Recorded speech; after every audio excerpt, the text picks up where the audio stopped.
In the next 5 minutes, I'm going to go through exactly how you can close any business. I've been in sales for 12 years. I set up my own recruitment company 8 years ago, and I've done business with some of the biggest companies in the world. Now, I started when I was 25. I had to get clients on, and I wasn't sure whether they would trust me or not. And getting right into it, that's what it comes down to. Does the person trust you? Because if they don't trust you, they will never buy from you. And the thing we say in sales is you buy from the people you trust. So you have to build trust.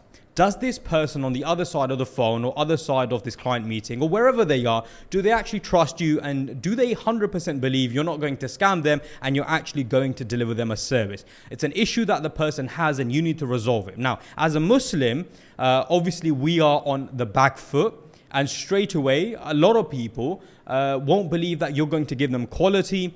You actually are saying what you say you are saying. And there is propaganda, media backing, etc., etc. And in today, 2025, a lot of businesses might not want to deal with you because you're a Muslim. That's just a given, right? I've done B2B for the last 12 years, and it is an issue that we have to face. Now, the best thing you could do is build trust. How can you get on their wavelength, and how can they feel like, you know what, seems like a nice guy, I wouldn't mind going to the restaurant with him. That's what it comes down to. Because if the person that you're speaking to feels like, you know what, nice guy, he could be my friend if this wasn't a business deal, then that's what you need to do. You need to build a relationship, talk about football, talk about things, talk about family, do you have kids, whatever it is, whatever it takes to get the deal done, you need to understand the person. And something I always say in sales is you need to play the player, not the game. And what that basically means is if the person likes you, if you play the player, then they will buy from you, right? So as a step-to-step guide, you need to figure out where the problem is for this client and what solution you're going to give. Now in that, if you ever feel like in sales, in a client meeting or in any situation, you are talking too long, then your sales process is wrong. Actually, the way you ask questions need to be asked in a way where they're open-ended questions. Open-ended meaning, what do you do about X? Why are you doing this? How do you do X? If you are asking open-ended questions, the client is talking for a lot longer. That is when you know that it will be a good sales call, because you're asking open-ended questions and the person on the other side will end up speaking for a lot longer. Now, the key point is here. When you're asking open-ended questions, sometimes the answer the client gives isn't the answer you were looking for, or that answer isn't actually going to bring you closer to the sale. So if you ask open-ended questions, the client might mention something or say something that will actually help you close the sale later on. So when you say something like, how do you go about X? What are some of the issues that you face when doing X? Now, when you say that, the client is thinking, right, well, they will go through some of the issues. You will think it might be money, it might be price.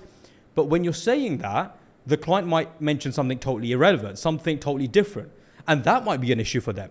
And it's very important now when you say something like, what are your issues here? Or what can be improved with the service that your competitor is providing? Asking open-ended questions, then the first answer is usually not the only answer. What you actually need to do is say, okay, interesting. I mean, could you elaborate on that? Could you tell me a little bit more about it? So ask open-ended questions, figure out the problem. Now, what I'm going to tell you here is, in the first instance of any sales process, you need to figure out the problem the client is having, the solution you're going to give. And so it's very, very important for you to find out, well, what is the problem? What can be improved? What can they do better? And then you need to ask questions about, how is this affecting you? I mean, these problems that you're facing, how is that affecting you? See, a lot of people are having problems in business today. They know they are having problems, but it's only when someone comes and asks, what are those problems? And then when that person asks, well, how is that affecting you? And how is that affecting the business? And what does that mean to you? Does that person now start thinking more about the problem? And what you're basically doing is emphasizing how big of a problem that is. Because when you emphasize how much of a problem this is and how it's affecting them as a business, that is exactly how you can get to the close. Because your solution should be you know what, I desperately needed this, but you're making the client feel like, well, you've got a problem, it's affecting you this way, and you need to probe as much as you can on the problem part. And I'm trying to cover the sales process within 5 minutes for obvious reasons.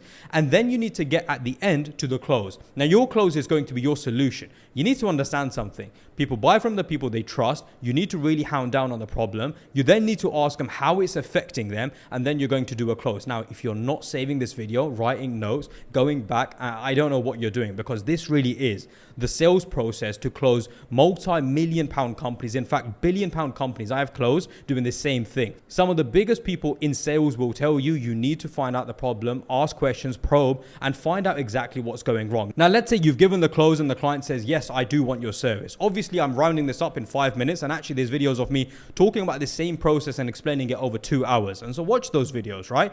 But let's say you've given the close. The client says, yes, I'm interested. Now they're negotiating with you. Well, there's a couple of things you can do. You can either negotiate on the money, and I will make a separate video on how to negotiate with clients and businesses, and I guess let me know in the comments. If you have any questions regarding sales, again, let me know. You can negotiate on the money, or you can negotiate on other things like payment terms, like if you work with me, I only want you working with me, like, okay, but can we sign a 6-month contract? Okay, but can we sign a 12-month contract? Negotiate on other than money, but figure out what is the most important thing to them. So when they start negotiating with me, I want to know, well, is it quality you want or is it price? What actually matters to you? Because if it's price, we can negotiate on price. But if it's quality, then obviously I'm going to have to increase the price.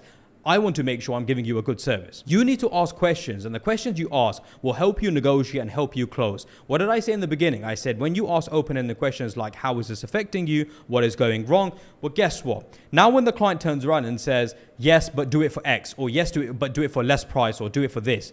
Well, what you're going to say is, but Mr. Client, it's this problem is affecting you this way because that's what you said. The competitors are doing this wrong because that's what you said.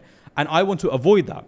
The likelihood is your competitors probably don't even know what is going wrong because they haven't asked you the question. And it's fair to say that after having a conversation with myself, at least I know what is going wrong and I can come up with a solution. But the competitors probably don't even know that. And so guys, asking questions, making sure you're asking open-ended questions, don't speak too much. If you feel like you're speaking too much in sales, then you're doing things wrong. Negotiate on the money. I will make a separate video if you want me to, but if you don't want to negotiate on the money, negotiate on other things. There's always other things that you can negotiate on, and make sure the questions you ask in the beginning will help you close the business at the end. I've closed multi-million-pound companies, billion-pound companies, and hopefully this video has been of benefit. Make sure you save it, share it with your family and friends, subscribe to the channel because I want to give you as much value as I can as a Muslim.